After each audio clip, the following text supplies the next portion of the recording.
Hello नमस्कार, मैं विजय आप सभी का अपने इस YouTube चैनल पर स्वागत करता हूं। Welcome back. ये हमारी सीरीज़ चल रही है और इस सीरीज़ का ये आई थिंक 5वां वीडियो है जिसमें हम कुछ क्वेश्चंस ले रहे हैं, इंपॉर्टेंट क्वेश्चंस, और उनको हम शॉर्ट तरीके से या कुछ बेहतर नए तरीके से करने की कोशिश कर रहे हैं। और उसी सीरीज़ में ये हमारा अगला वीडियो है। आप क्या कीजिए, आप इन सवालों को आप बार बार कीजिए जो हम करवा चुके हैं पीछे वाली सीरीज़ में या फिर आने वाली वीडियोज़ में आपको देखने को मिलेंगे कुछ अच्छे चुनिंदा सवाल जो हम कर रहे हैं। चलिए, तो ये सवाल आपकी स्क्रीन पर रहा सामने। आप पॉज कीजिए वीडियो और पहले खुद अटेम्प्ट कीजिए, ट्राई कीजिए बनता है कि नहीं। अगर बन जाता है तो बहुत ही बेहतरीन, और नहीं बन जाता तब भी कोई बात नहीं, क्योंकि मैं सॉल्व करने आया हूँ इस वीडियो को, इस क्वेश्चन को। ओके, चलिए, आपने चेक कर लिया करके बना। चलो अभी अपन कर लेते हैं इसको। एक्चुअली क्या प्रश्न क्या कह रहा है ये समझिए। प्रश्न कह रहा है पीए है, जो एक पीए है फिगर में, ये एक टेंजेंट है सर्कल के और जिसका सेंटर है ओ, और एक पीसी है वो क्या करती है, बाइसेक्ट करती है जो ये एंगल है ए पी बी को। अब उन्होंने आपसे पूछा है कि जो एंगल ए सी पी है, ए सी पी, इस एंगल की वैल्यू आपसे पूछी है कि इस एंगल की वैल्यू क्या होगी। तो आपको क्या करना है, ऐसे सवालों में आपको थोड़ा सा दिमाग लगाना है और कंस्ट्रक्शन, ज्योमेट्री में आप थोड़ा सा कंस्ट्रक्शन कर देते हो तो काफ़ी फॉर्मूले, आपको जो थ्योरम्स हैं वो लग जाती हैं। जैसे आप इसमें देखोगे तो अगर उन्होंने कहा कि जो पीसी लाइन है, पीसी सेगमेंट है, वो एंगल ए पी बी को बाइसेक्ट कर रहा है, तो मतलब कि ये एंगल अगर अपन अल्फा मानते हैं तो ये एंगल भी आप अल्फा मान लेंगे। कोई प्रॉब्लम नहीं होनी चाहिए इसको मानने में, ठीक है। अब आप क्या करते हैं, आपने हमेशा से पढ़ा है कि अगर कोई टेंजेंट है, कोई सर्कल को लेके अगर कोई टेंजेंट है और वो सेंटर पर कुछ इस प्रकार है, तो आपको भी पता है कि अगर वो टेंजेंट से हम परपेंडिकुलर ड्रॉ करते हैं सेंटर के लिए, तो वो लाइन परपेंडिकुलरली ड्रॉ होती है, मतलब 90 डिग्री का एंगल बनाती है सेंटर पर टेंजेंट। उस पर जहाँ वो कट कर रही है टेंजेंट सर्कल को, वहाँ से अगर सेंटर पर कोई परपेंडिकुलर ड्रॉ करते हैं, लाइन ड्रॉ करते हैं, तो वो परपेंडिकुलर एक मतलब 90 डिग्री का एंगल बनाती है। तो वही आपको कुछ नहीं करना, बस आपको क्या कर देना है, यहाँ से जो पॉइंट है वो सेंटर पे मिला दिया, तो आपको पता है ये कितना हो जाएगा, ये 90 डिग्री हो जाएगा। ये चीज़ समझ में आई, ये 90 डिग्री हो गया है। और एक ट्राइंगल की जो वैल्यू है, सम ऑफ एंगल ऑफ ट्राइंगल कितना होता है, 180 डिग्री। आप देखेंगे कि 180 डिग्री में से आप 90 माइनस 2 अल्फा करेंगे तो क्या बच जाएगा आपके पास, 90 डिग्री माइनस 2 अल्फा बच जाएगा। और अगर ये एक्सटीरियर एंगल है तो एक्सटीरियर एंगल क्या होता है, एक ट्राइंगल में समीशन होता है अपोजिट इंटीरियर एंगल का। अगर मान लो ये 90 माइनस 2 अल्फा है, इसको आप 2 में डिवाइड बाई 2 करोगे, क्योंकि दो एंगल हैं ये और ये, तो आपके पास क्या बच जाएगा, 45 माइनस अल्फा। और ये दोनों बराबर हो रहे हैं। आप सबसे बड़ी बात देखिए, माइनस अल्फा, 45 माइनस अल्फा, ये क्यों और हो रहे हैं। आप इसमें ये सोच सकते हैं कि ये ट्राइंगल में एक सर्कल में रेडियस तो बराबर होगी, तो ये भी 45 माइनस 2 अल्फा, ये भी 45 माइनस 2 अल्फा। आपसे सवाल में क्या पूछा, आपसे सवाल में पूछा ये वाला एंगल ए पी और सी, ये सवाल में पूछा है। तो आप क्या करेंगे कि 45, ये आप ट्राइंगल को कंपेयर कीजिए, कौन से ट्राइंगल को, बी पी सी ट्राइंगल में आप देखेंगे तो ये आप कुछ इस ट्राइंगल की बात कर रहा हूं मैं, ये थोड़ा फिगर वैसा हो सकता है, कट रहा है, इस वाली ट्राइंगल की बात कर रहा हूं। तो इसमें आप देखिए ये अल्फा हो गया, ये 45 माइनस अल्फा हो गया।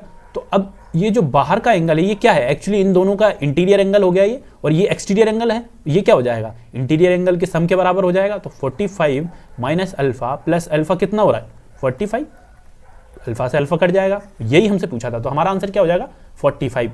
आप देखेंगे कि इसमें आपको थोड़ा सा कंस्ट्रक्शन करना था, बस एक लाइन आप ड्रॉ करते हैं और वहां से आप देखिए ये 90 डिग्री हो गया और ये अल्फा था, तो अब 2 अल्फा हो गया। आपको भी पता है ट्राइंगल का सम 180 डिग्री होता है। तो सिंपल सी बात है, आपको थोड़ा सा कंस्ट्रक्शन करके कुछ ऐसे सवाल जो बहुत ही बेहतरीन हैं, आप इसमें पता नहीं क्या लगाते हैं मुझे नहीं पता, लेकिन सबसे बेस्ट तरीका यही है जो मैंने आपको सिखाया है। आप इस तरीकों को 1-2 सवालों में और अप्लाई कीजिए और कोशिश कीजिए कि आसानी से आप किस प्रकार उन सवालों को अटेम्प्ट कर सकते हैं। चलिए, इसी सीरीज में हमारा एक नेक्स्ट क्वेश्चन है। एक क्वेश्चन है, ABCD is an isosceles trapezium in which BC parallel है AD के, और X एक पॉइंट है AB पर, साइड AB है, और BX की जो डिस्टेंस है वो 4 दी गई है। एंगल CXD की वैल्यू 90 डिग्री है आपके पास। आपसे सवाल में पूछा है कि पेरीमीटर बताइए आप इस ट्रेपेजियम का। ओके, आपसे पेरीमीटर पूछा है इस ट्रेपेजियम का, तो आप वीडियो को पॉज कीजिए पहले, सबसे पहले, और आप खुद ट्राई कीजिए आपसे बनता है ये सवाल कि नहीं बनता, ठीक है। आप किस प्रकार सोचते हैं, और इससे क्या होगा कि आप जैसे ही इस सवाल का सोल्यूशन देखेंगे तो आप पाएंगे कि आप कहाँ गलती कर रहे थे। ओके, चलिए, और आप कमेंट में नीचे कमेंट जरूर कीजिए अगर आपके आंसर आ रहे हैं, तो वीडियो के नीचे कमेंट बॉक्स में आप कमेंट जरूर कर सकते हैं। ओके, चलिए इस सवाल को अटेम्प्ट करते हैं। उन्होंने कहा है एक ABCD एक क्या है अपने पास, ट्रेपेजियम है। ट्रेपेजियम है, आइसोसेलेस ट्रेपेजियम, मतलब दोनों साइड बराबर होंगी और ये दोनों साइड बराबर होंगी। आइसोसेलेस का मतलब ये होता है ये दोनों साइड बराबर, ये पैरेलल है। आपसे कहा है कि A, B, C और D ये ट्रेपेजियम है। उन्होंने कहा है कि BC एक ABC, हाँ, X कहाँ पर है, X is mid point of AB। मान लो AB का ये मिड पॉइंट मान लिया, तो उन्होंने कहा है कि X यहाँ पर एक मिड पॉइंट है और BX यानी कि ये वैल्यू 4 दी है सवाल में, और CXD मतलब कि ये CX ये कुछ इस प्रकार मिल रहा है। बड़ा मज़ेदार सवाल होने वाला है, आप ध्यान से देखिए सवाल को। ये CXD हमको दिया है 90 डिग्री, यहाँ तक बात समझ में आई। ये 90 डिग्री दिया है, आप ही बताइए अगर ये मिड पॉइंट है तो ये भी 4 होगा। चलिए हम थोड़ा कलर बदल लेते हैं तो समझ में अच्छे से आएगा। तो ये भी 4 हो गया, समझ में आ रही बात, ये 4 हो गया, ये 4 हो गया। अगर ये आइसोसेलेस है तो इसका अपोजिट साइड जो है, सामने वाली फ्रंट साइड है, वो भी 8 ही होगी, 8 सेंटीमीटर। ठीक है, आपसे पूछा क्या है, आपसे पूछा है इसका ट्रेपेजियम का पेरीमीटर पूछा, मतलब कि आपको ये साइड और ये साइड पता चल जाए तो आप पेरीमीटर आसानी से बता सकते हो। पेरीमीटर क्या हुआ, इन चारों का सम। आप यहाँ पर एक बात देखिए, ये अगर 90 डिग्री है तो आपको भी पता है, हमने पढ़ा है कि अगर किसी ट्राइंगल की बात की जाए, राइट एंगल ट्राइंगल की, और अगर उसके मिड पॉइंट से अगर हम एंगल बाइसेक्टर ड्रॉ करते हैं उसके हाइपोटेनियस के लिए, तो वो बिल्कुल हाइपोटेनियस को h/2 के उसमें बांटती है रिस्पेक्टिव, है ना, मतलब कि हाफ कर देती है। और ये सीरीज भी आप ये भी आपने पढ़ा है कि अगर ये हाइपोटेनियस है और h/2 में डिवाइड कर रही है तो ये जो एक लाइन होती है ये भी उसी लाइन के बराबर होती है, h/2 के बराबर। ये आपने थ्योरम पढ़ी है, ठीक है। तो आप क्या कीजिए, एक काम कर सकते हैं, यहाँ पर क्या काम करना है आपको, ये मिड पॉइंट है, ये 8 है, तो आप क्या कीजिए, यहाँ से एक मिड पॉइंट पे एक लाइन ड्रॉ कर दीजिए कुछ इस प्रकार। मान लो ये आपने y कर दी, ठीक है, तो ये किस में डिवाइड कर देगी, इसको 4 में, मिड पॉइंट है, जैसे कि इधर 4 थे, ये भी 4। और आपको भी पता है कि ये जो हम बता रहे हैं, बात कर रहे हैं, ये जो लाइन सेगमेंट है ये 90 डिग्री को 90 डिग्री से जा रही है और जो हाइपोटेनियस है इसको इक्वल भाग में बांट रही है। तो ये वाली भाग भी क्या हो जाएगा, इस वाली लाइन का भी वैल्यू, इस वाली लाइन की वैल्यू क्या हो जाएगी, 4।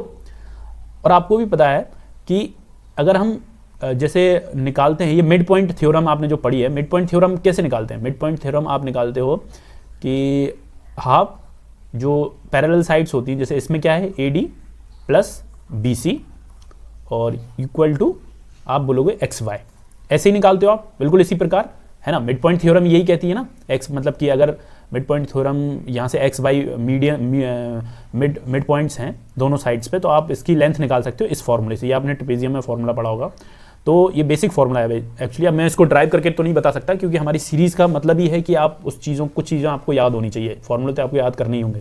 तो आप देखिए, इसमें से AD प्लस BC की वैल्यू निकल जाए तो काम बन जाएगा अपना। क्यों काम बन जाएगा, कि अपन को ये दोनों निकालने और ये सम यहाँ से पता चल जाएगा। जैसे इसमें XY की वैल्यू 4 है बाई 2 और AD प्लस BC, ओके। तो AD प्लस BC की वैल्यू क्या आ जाएगी आपके पास आ जाएगी AD प्लस BC की वैल्यू 8।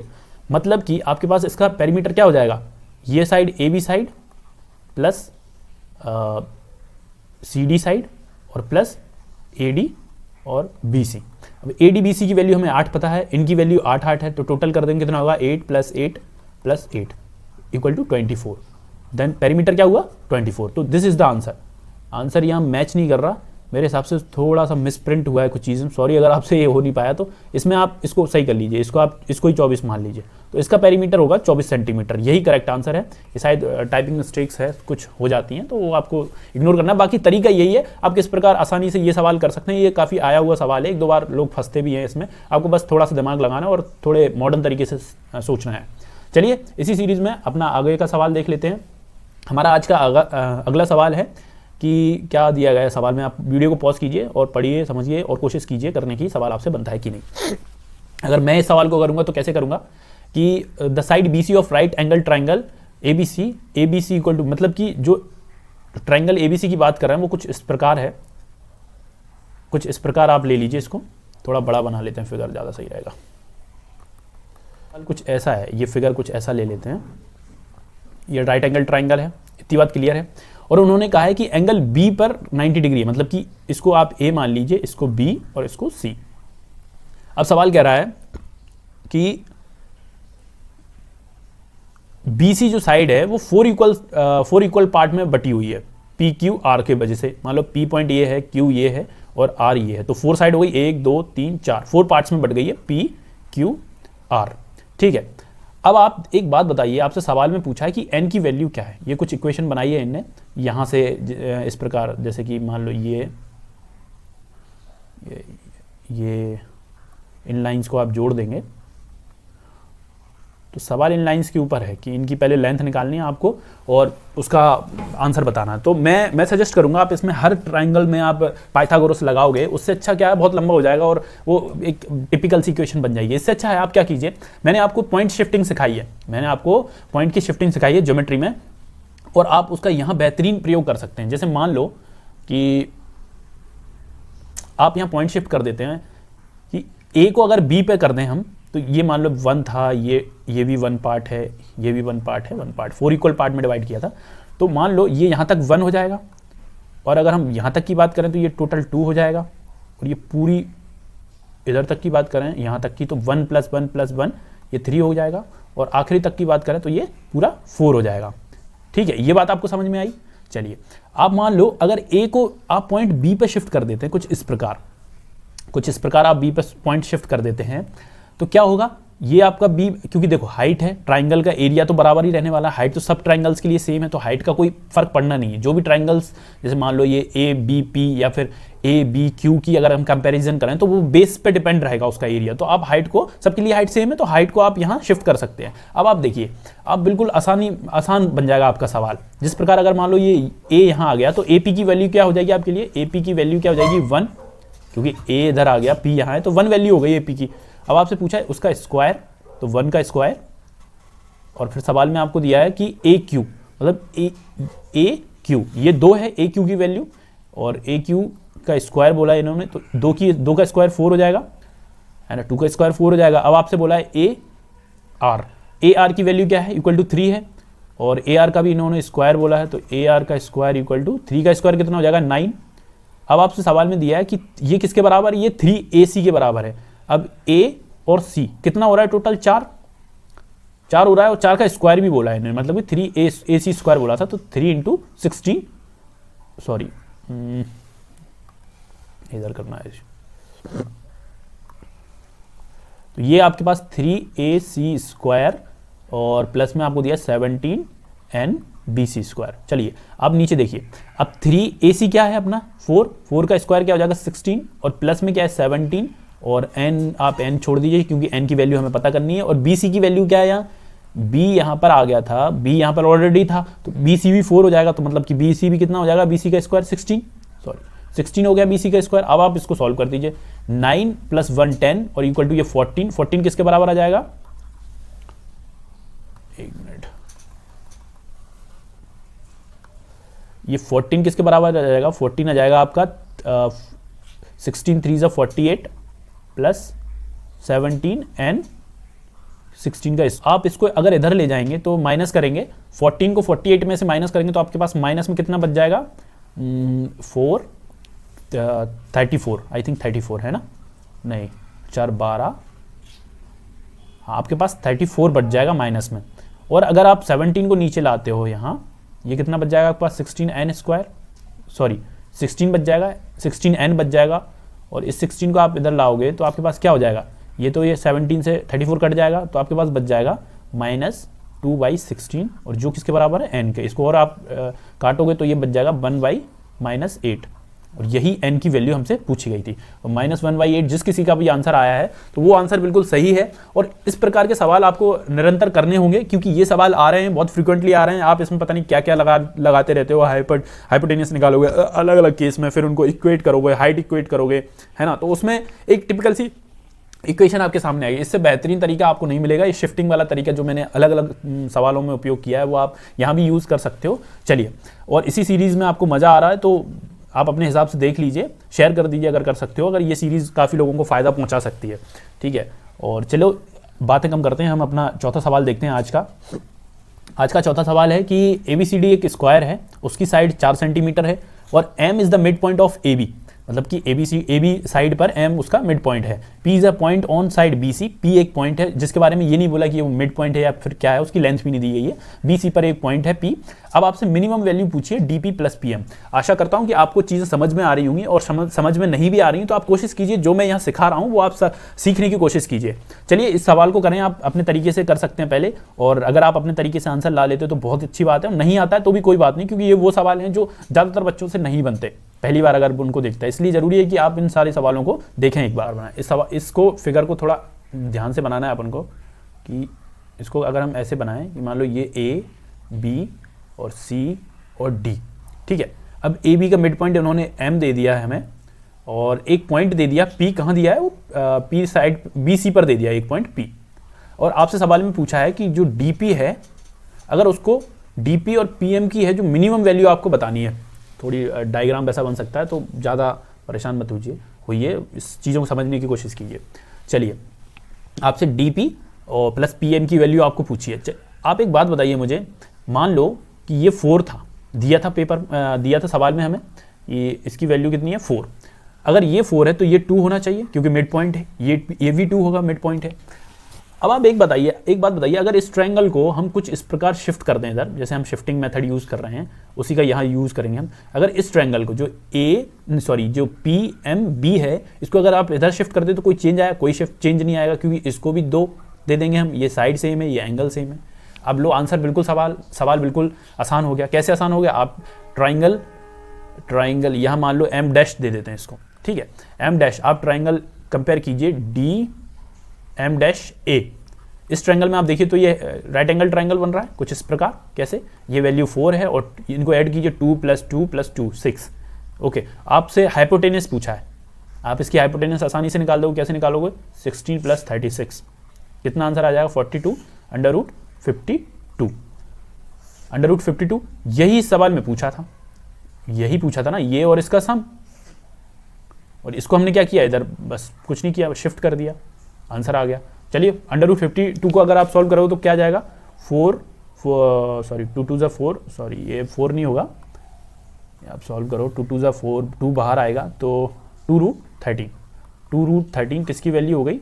ये जो हमसे सवाल में पूछा था D P plus P M, और यही इस सवाल का आंसर है। तो देखिए आप कितनी आसानी से हमने इस सवाल को कर लिया। समझ में आया आपको कितनी आसानी से इस सवाल को किया हमने? बस शिफ्टिंग यूज़ की, और मैं बार बार आपको बता रहा हूँ कि आप शिफ्टिंग कहीं भी यूज़ कर सकते हो, ये नहीं आप रेशियो तक उसको सीमित रखते हो, बल्कि आप यहाँ भी शिफ्टिंग यूज़ कर सकते हो। चलिए इसी सीरीज़ में नेक्स्ट सवाल हमारा आज का 5वां सवाल और आखिरी सवाल। आप इसको देखिए कि आप इस सवाल को किस प्रकार सोचते हैं, किस प्रकार अटेम्प्ट करते हैं। ऐसे सवाल आ रहे हैं पेपर में, आपको भी पता है, अगर आप प्रीवियस ईयर लगा रहे हैं, किसी भी पेपर की तैयारी कर रहे हैं, तो आपके कुछ सवाल ऐसे हैं जो हिलते नहीं हैं, जो काफ़ी टाइम ले लेते हैं। अगर आप उनको अटेम्प्ट करते हो, नहीं करते अटेम्प्ट, तो आप भीड़ का हिस्सा बन जाते हो, ठीक है। तो चलिए इस सवाल को करते हैं हम। एक सवाल ये कह रहा है कि एक 6 डिजिट नेचुरल नंबर है जिसको ABCD फॉर्म में ABCDEF में है, और वो उसको अगर क्या करते हैं, ये बन जाता है आपका ABCDEF बिकम्स DEF ABC बन जाता है। कब बन जाता है? अगर उसको हम 6 से मल्टीप्लाई कर दें, मतलब कि कुछ इस प्रकार। ये कैसा बन जाएगा अगर इसको 6 से मल्टीप्लाई कर दें? क्वेश्चन के अनुसार ये बन जाएगा अपना DEF ABC। आपको भी पता है, अगर मान लो मैं आपसे कहूँ कि 3213 लिखिए, तो आप इसको ऐसे लिख सकते हो ना, 3000 + 200 + 10 + 3, ऐसे लिख सकते हो ना। ये बात समझ में आई आपको? अगर ये बात आपको क्लियर है तो आपसे ये सवाल बहुत ही आसानी से बन जाएगा। आपको क्या करना है कि आप ABC को ऐसे लिख सकते हो ना, ABC × 1000, ABC × 1000।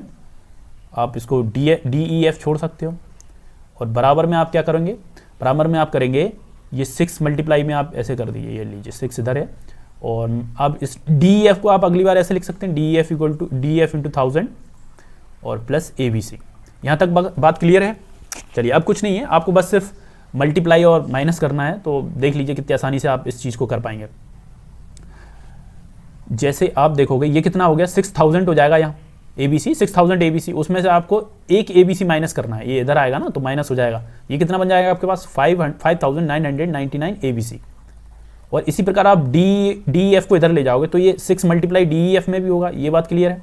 6 DEF को आप इधर 1000 DEF में से माइनस करेंगे तो आपके पास बचता है 994 DEF। सॉरी, एक ही एक्स्ट्रा 9 हो गया, एक यहाँ से काट दीजिए आप।